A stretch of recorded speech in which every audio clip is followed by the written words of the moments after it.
Sir কাকা দাঁড়িয়ে আছে, এই জায়গাটা হচ্ছে জিরো লেভেল। নিচে যান।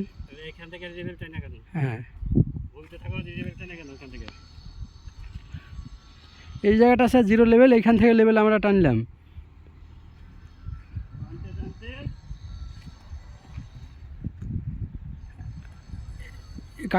কাকা যে জায়গাটা এখন দাঁড়িয়ে আছে স্যার, ওই জায়গাটায় আমাদের ওই উপর থেকে 3.5 মিটার ডাউন। এর ওই মাথায় সব ডাউনটা চলে যান কাকা।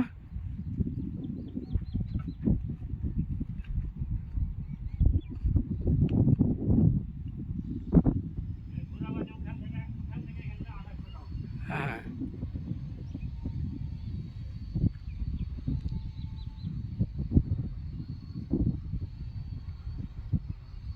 আর স্যার কাকা দাঁড়িয়ে আছে ওই জায়গাটা সব জায়গাতে ডাউন। ওই জায়গাটা হচ্ছে 6 মিটার 300 উপর থেকে। আর এই জায়গাটা থেকে স্যার ওই কাকার ওইখান তড়িক 2800 ডাউন। 6 মিটার 300।